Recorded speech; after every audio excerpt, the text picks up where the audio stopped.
بما أنزل إليك وما أنزل من قبلك وبالآخرة هم يوقنون۔ اور وہ لوگ جو اس کتاب پر ایمان لاتے ہیں جو آپ کی طرف نازل کی گئی، اور اس کتاب پر ایمان لاتے ہیں جو آپ سے پہلے نازل کی گئی، اور آخرت پر یقین رکھتے ہیں۔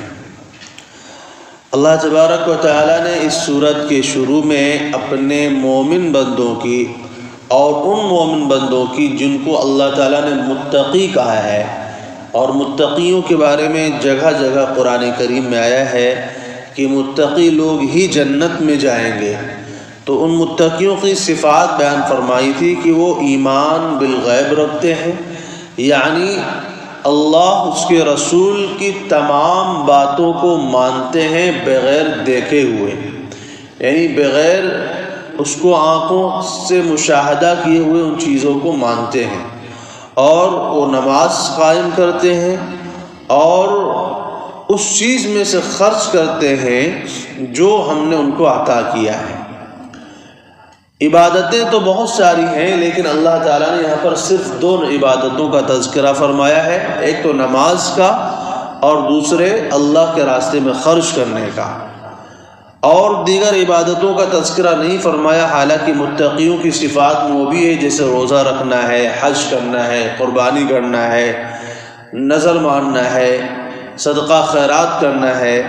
اللہ کے راستے میں بہت سارے ایسے کام ہوتے ہیں جو خیر کے، نیکی کے کام ہوتے ہیں، لیکن اللہ تعالیٰ نے صرف دو کاموں کا ذکر فرمایا، یا یہ کہہ لیجیے کہ دو عبادتوں کا ذکر فرمایا اور دیگر عبادتوں کا تذکرہ نہیں فرمایا۔ تو اس کا جواب یہ ہے کہ اگر دیکھا جائے کہ تو بنیادی طور پر انسان جو عبادتیں انجام دیتا ہے وہ دو طرح کی ہوتی ہیں۔ ایک وہ عبادت ہے جس کا تعلق بدن سے ہوتا ہے، دوسری وہ عبادت ہے جس کا تعلق مال سے ہوتا ہے۔ تو اللہ تعالیٰ نے یہاں پر دونوں عبادتوں میں سے، دونوں طرح کی عبادتوں میں سے ایک ایک عبادت کا تذکرہ کر دیا ہے کہ نماز کا تعلق بدن سے ہے، نماز میں بدن استعمال ہوتا ہے، اور اللہ کے راستے میں خرچ کرنے کا تعلق مال سے ہے، کیونکہ اس میں مال استعمال ہوتا ہے۔ تو یہاں پر دو باتیں بنیادی طور پر ذکر فرما دی، اور اسی کے اندر تمام عبادتیں شامل ہو جاتی ہیں۔ بہرحال ایمان، متقیوں کی صفات کیا ہے کہ جو ایمان بھی رکھتے ہیں اور عمل بھی کرتے ہیں۔ پتہ یہ چلا کہ تقوی نام ہے ایمان اور عمل کی مجموعے کا، اور ایمان اور عمل کیا ہے کہ ایمان کہتے ہیں دل سے ماننے کو، اور عمل کہتے ہیں ظاہری میں اس پر عمل کرنا۔ یہی فرق ہے ایمان اور اسلام میں۔ اسلام ظاہری طور پر عمل کرنے کا نام ہے، اور ایمان دل سے کسی چیز کی تصدیق کرنے کا نام ہے۔ بخاری شریف کی وہ روایت جس میں رسول اللہ صلی اللہ علیہ وسلم سے حضرت جبرائیل علیہ السلام نے کچھ سوالات فرمائے تھے آخری زمانے کے متعلق، اس میں ایک سوال یہ بھی فرمایا تھا کہ مل ایمان، اور دوسرا سوال یہ بھی فرمایا تھا کہ مل اسلام۔ جب فرمایا کہ مل ایمان، کہ ایمان کیا ہے، تو رسول اللہ صلی اللہ علیہ وسلم نے فرمایا کہ تم اللہ پر، اس کی کتابوں پر، اس کے فرشتوں پر، قیامت کے دن پر، مرنے کے بعد اٹھائے جانے پر، ان ساری چیزوں پر ایمان لاؤ، ان ساری چیزوں کو یقین کرو۔ اور جب پوچھا کہ اسلام کیا ہے، تو فرمایا کہ تم لا الہ الا اللہ محمد رسول اللہ کا اقرار کرو، نماز پڑھو، زکوٰۃ ادا کرو، اور روزے رکھو، اور اگر اللہ نے استطاعت دی ہے تو حج ادا کرو۔ تو اس سے فرق معلوم ہوا کہ اسلام نام ہے ظاہری طور پر عمل کرنے کا۔ اب جیسے آپ نماز پڑھیں گے تو یہ عمل ہے، آپ روزہ رکھیں گے یہ عمل ہے، آپ حج پہ جائیں گے یہ عمل ہے، اور اس ایمان نام ہے دل سے کسی چیز کی یقین کرنے کا۔ بہرحال ایمان اور اسلام دونوں ضروری ہے۔ ایمان کے بغیر اسلام معتبر نہیں ہے، اور اسلام کے بغیر ایمان معتبر نہیں ہے۔ یعنی اگر کوئی ظاہر میں عمل تو کر رہا ہے لیکن دل میں ایمان نہیں رکھتا ہے تو وہ بھی اعتبار نہیں۔ جیسے منافقین کرتے تھے، منافقین بھی نمازیں پڑھتے تھے، روزے رکھتے تھے، جہاد میں بھی جاتے تھے، لیکن دل میں ایمان نہیں تھا، تو ان کا یہ عمل مقبول نہیں اللہ کی نظر میں، بلکہ اللہ تعالیٰ نے فرمایا ان کو کافروں سے بھی زیادہ سخت عذاب میں رکھا جائے گا. ان المنافقین فی الدرک الاسفل من النار، کہ منافقین جہنم کے سب سے نچلے حصے میں ہوں گے. اور اگر انسان دل میں مانتا تو ہے لیکن اس کو ظاہر میں اقرار نہیں کرتا ہے، اس پر عمل نہیں کرتا ہے، تو صرف دل میں مان لینا جو ہے وہ کافی نہیں ہے. جیسے یہود و نصارہ تھے جو رسول اللہ صلی اللہ علیہ وسلم کو جانتے تھے کہ یہ آخری نبی یہی ہیں، آپ کی علامتوں سے نشانیوں سے اچھی طرح پہچانتے تھے کہ آخری نبی یہی ہیں، لیکن صرف دل میں جانتے تھے، ظاہر میں اس کا اقرار نہیں کرتے تھے، ظاہر میں مانتے نہیں تھے. تو پھر دل میں جاننا اور ظاہر میں اس پر عمل نہ کرنا بھی جو ہے یہ اس میں یہ ایمان مقبول نہیں ہے. ورنہ دنیا میں بہت سارے ایسے لوگ ہیں جو اچھی طرح جانتے ہیں کہ رسول اللہ صلی اللہ علیہ وسلم آخری نبی ہیں. اکثر کتابوں میں آپ صلی اللہ علیہ وسلم کا تذکرہ موجود ہے، خود ہندوؤں کی کتابوں میں آپ صلی اللہ علیہ وسلم کا تذکرہ موجود ہے. ان کے بڑے بڑے پنڈت بھی جانتے ہوں گے اس بات کو کہ آخری نبی کون ہے، جس آخری نبی کا ان کی کتابوں میں وعدہ کیا گیا ہے. لیکن صرف جانتے ہیں، مانتے تو ہے نہیں، تو صرف جاننے سے جو ہے وہ ایمان معتبر نہیں ہوگا. وہ جو اچھی طرح جانتے ہیں کہ آخری نبی کون ہے، تو یہ دل میں جاننا لیکن ظاہر میں اس کا اقرار نہ کرنا، اس پر عمل نہ کرنا بھی معتبر نہیں ہے. تو پتہ یہ چلا کہ اسلام کے بغیر ایمان معتبر نہیں ہے اور ایمان کے بغیر اسلام معتبر نہیں ہے. اگلی آیت میں اللہ تعالیٰ نے ایک اور بات فرمائی ہے. فرماتے ہیں کہ وہ لوگ جو پہلی کتابوں پر بھی ایمان رکھتے تھے اور آپ پر بھی ایمان لاتے ہیں. حضرت عبداللہ ابن مسعود رضی اللہ تعالیٰ عنہ فرماتے ہیں کہ جو مسلمان نبی صلی اللہ علیہ وسلم پر ایمان قبول کیے تھے وہ دو طرح کے تھے. ایک وہ لوگ تھے جو پہلے مشرک تھے، یعنی پہلے بتوں کی پوجا کرتے تھے، کفر و شرک میں مبتلا تھے. جیسے مکے والے سارے کے سارے کفر و شرک میں مبتلا تھے. اور مدینے کے انصار میں بھی جو اوس و خزرج جو تھے وہ بھی سب بت پرست تھے، یعنی کفر و شرک میں مبتلا تھے. تو ایک تو وہ تھے جو پہلے مشرک تھے، جن کا تذکرہ اللہ تعالیٰ نے پہلی آیت میں فرمایا ہے کہ پہلے وہ مشرک تھے، بعد میں انہوں نے ایمان قبول کیا. دوسرے وہ تھے جو پہلے سے ہی مشرک نہیں تھے بلکہ وہ بھی کسی نہ کسی نبی پر ایمان رکھتے تھے. مثلا یہودی موسیٰ علیہ السلام پر ایمان رکھتے تھے، عیسائی حضرت عیسیٰ علیہ السلام پر ایمان رکھتے تھے.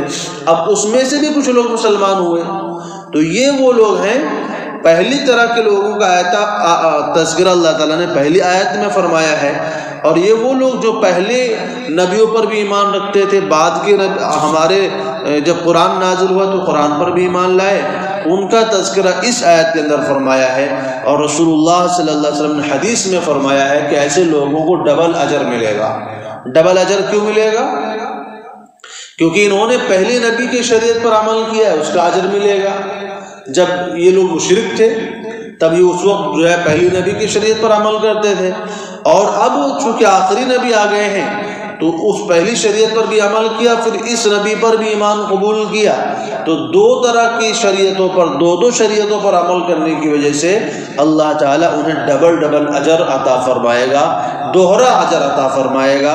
ایک پہلی شریعت پر عمل کرنے کی وجہ سے، دوسرا اس شریعت پر عمل کرنے کی وجہ سے. ایمان رکھنا بہرحال پہلی شریعتوں پر تو ہمیں بھی ضروری ہے. پہلے جتنے بھی نبی گزرے ان پر ایمان رکھنا تو ہمیں بھی ضروری ہے، لیکن عمل کرنا جائز نہیں ہے. اب اگر کوئی چاہے کہ میں حضرت موسیٰ علیہ السلام کی شریعت پر عمل کر کے زندگی گزاروں، کوئی یہ چاہے کہ حضرت عیسیٰ علیہ السلام کی شریعت پر عمل کر کے زندگی گزاروں، تو اس کی اجازت نہیں ہے. کیوں؟ کیونکہ نبی صلی اللہ علیہ وسلم کے آنے کے بعد تمام شریعتیں کیا ہوئی؟ منسوخ ہو گئی. تو اب جب تمام شریعتیں منسوخ ہو گئی، اور منسوخ کالعدم ہوتا ہے، یعنی وہ ایسا ہو جاتا ہے گویا کہ اب ہے ہی نہیں. اب ایسی چیز پر اگر کوئی عمل کرے گا تو عمل مقبول نہیں ہوگا. تیسری چیز اس آیت سے ایک بات اور ہمیں معلوم ہوتی ہے، وہ یہ ہے کہ آپ صلی اللہ علیہ وسلم کے بعد اب کوئی نبی آنے والا نہیں ہے. اس آیت سے ہمیں مسئلہ ختم نبوت کا بھی پتہ چلتا ہے، کیونکہ اللہ تبارک و تعالیٰ نے اس آیت میں یہ تو بتایا ہے کہ آپ پر بھی ایمان رکھتے ہیں اور آپ سے پہلے نبیوں پر ایمان رکھتے ہیں. پتہ چلا کہ اب آپ کے بعد کوئی نہیں آئے گا، کیونکہ اگر آپ کے بعد کوئی نبی آنے والا ہوتا تو اللہ تعالیٰ یہ بھی فرماتے کہ آپ کے بعد آنے والے نبی پر بھی ایمان رکھتے ہیں، کیونکہ مسلمان کو ہر نبی پر ایمان رکھنا ضروری ہے۔ تو جس طرح نبی سے پہلے جو نبی گزرے ان پر ایمان لانا ضروری ہے، اگر نبی کے بعد بھی کوئی نبی آنے والا ہوتا تو اس پر بھی ایمان لانا ضروری ہوتا۔ لیکن قرآن کریم کے الفاظ اس بات کا پتہ دے رہے ہیں کہ اب آپ کے بعد کوئی دوسرا نبی آنے والا نہیں ہے، کیونکہ قرآن کریم میں جب آپ پڑھیں گے تو جگہ جگہ آپ کو یہ مل جائے گا، لَقَدْ أُوحِيَ إِلَيْكَ وَإِلَى الَّذِينَ مِن قَبْلِكَ كَمَا أَرْسَلْنَا مِن قَبْلِكَ رُسُلًا وَلَقَدْ أَرْسَلْنَا رُسُلًا مِن قَبْلِكَ سُنَّةَ مَن قَدْ أَرْسَلْنَا مِن قَبْلِكَ مِن رُسُلِنَا ایسی وَمَا أَرْسَلْنَا مِن قَبْلِكَ إِلَّا رِجَالًا۔ اللہ تعالیٰ نے جگہ جگہ یہ بات سمجھایا ہے کہ ہم نے آپ سے پہلے رسولوں کو بھیجا، آپ سے پہلے نبیوں کو بھیجا، آپ سے پہلے شریعت کو بھیجا، آپ سے پہلے ہم نے اپنے پیغمبروں کو بھیجا۔ جگہ جگہ یہ بات فرمایا ہے، کہیں پر بھی اس بات کا تذکرہ نہیں ملتا کہ آپ کے بعد بھی نبی آئیں گے، آپ کے بعد بھی پیغمبر آئیں گے، آپ کے بعد بھی کوئی رسول آئے گا، آپ کے بعد بھی کوئی نبی یا کوئی شریعت آئے گی۔ تو پتہ یہ چلا کہ آپ صلی اللہ علیہ وسلم کیا ہیں؟ آخری نبی ہیں۔ اب آپ کے بعد کوئی دوسرا نبی آنے والا نہیں ہے، ورنہ اگر آپ کے بعد بھی کوئی نبی آنے والا ہوتا تو اللہ تعالیٰ یہ فرماتے کہ آپ پر ایمان رکھتے ہیں، آپ سے پہلی شریعتوں پر ایمان رکھتے ہیں اور آپ کی بعد والی شریعت پر بھی ایمان رکھتے ہیں۔ لیکن اللہ تعالیٰ نے آپ کے بعد کی شریعت کا تذکرہ کہیں نہیں فرمایا۔ اس سے بات معلوم ہوئی کہ اب آپ جو ہیں وہ آخری نبی ہیں، آپ کے بعد کوئی دوسرا نبی آنے والا نہیں ہے، جبکہ پہلی شریعتوں میں بار بار اس کا تذکرہ ملتا ہے کہ میرے بعد یہ فلاں نبی آئیں گے، میرے بعد فلاں نبی آئیں گے، میرے بعد فلاں نبی آئیں گے، اور تمام نبیوں نے رسول اللہ صلی اللہ علیہ وسلم کے آنے کی بشارت دی ہے، چاہے وہ عیسیٰ ہوں، چاہے موسیٰ ہوں، چاہے ابراہیم ہوں، چاہے ان سے پہلے کے نبی ہوں، تمام نبیوں نے رسول اللہ صلی اللہ علیہ وسلم کے آنے کی بشارت دی ہے۔ لیکن نبی صلی اللہ علیہ وسلم نے کسی بھی نبی کے بارے میں نہیں فرمایا کہ میرے جانے کے بعد بھی کوئی اور نبی دنیا میں آنے والا ہے۔ تو بہرحال اس سے یہ بات کا معلوم ہوتا ہے۔ فرماتے ہیں وَالَّذِينَ يُؤْمِنُونَ بِمَا أُنزِلَ إِلَيْكَ، وہ لوگ جو اس کتاب پر ایمان رکھتے ہیں جو آپ پر نازل ہوئی، وَمَا أُنزِلَ مِن قَبْلِكَ، اور اس کتاب پر بھی ایمان رکھتے ہیں جو آپ سے پہلے نازل ہوئی، وَبِالْآخِرَةِ هُمْ يُوقِنُونَ، اور آخرت پر وہ یقین رکھتے ہیں۔ اللہ تبارک و تعالیٰ نے یہاں پر آخرت کا تذکرہ الگ سے فرمایا، حالانکہ ایمان بالغیب میں آخرت بھی شامل تھی۔ ارے جب اللہ تعالیٰ نے کہا کہ غیب کے اوپر ایمان رکھتے ہیں تو آخرت بھی دنیا میں تھوڑی موجود ہے، آخرت بھی تو غیب ہی میں ہے، آخرت بھی تو ہماری نظروں سے غائب ہے، اس لیے تو اس کو آخرت کہا جاتا ہے۔ کیونکہ دنیا کہتے ہیں، دنیا کے معنی ہیں جو قریب ہو، اور آخرت کے معنی ہیں جو دور ہو۔ ہم اس دنیا کو دنیا اس لیے کہتے ہیں کہ ہمارے قریب ہے، اور آخرت کو آخرت اس لیے کہتے ہیں آخرت ہم سے دور ہے، وہ دوسری دنیا ہے، ہم اس دنیا میں ہیں۔ تو بہرحال اللہ تعالیٰ کیا فرماتے ہیں کہ آخرت پر یقین رکھتے ہیں، جبکہ آخرت کا تذکرہ ایمان بالغیب میں آ گیا، اس کی اہمیت کو بتلانے کے لیے کہ آخرت بہت اہم، آخرت پر ایمان لانا بہت اہم عقیدہ ہے، کیونکہ یہ وہی عقیدہ ہے جو انسان کے اندر انقلاب پیدا کر سکتا ہے۔ دنیا کا کوئی قانون، دنیا کی بڑے سے بڑا قانون جو ہے انسانوں کے اندر تبدیلی نہیں لا سکتا۔ مثال کے طور پر آپ نے دیکھا ہوگا ٹریفک کا قانون ہوتا ہے، جو ہے جرمانے بھی لگائے جاتے ہیں، لیکن آدمی ٹریفک کے قانون کا تبھی تک پالن کرتا جہاں تک دیکھتا ہے کہ ہاں کوئی پولیس والا کھڑا ہے یا کہیں پکڑے جا سکتے ہیں یا کہیں پر کیمرے لگے ہوئے ہیں، وہیں تک پالن کرتا ہے۔ اور جہاں معلوم ہوتا ہے کہ یہاں کوئی دیکھنے والا پکڑنے والا نہیں، وہاں پر آدمی پھر ہیلمٹ کیا پھر ساری چیزیں چھوڑ چھاڑ کے آرام سے جاتا ہے۔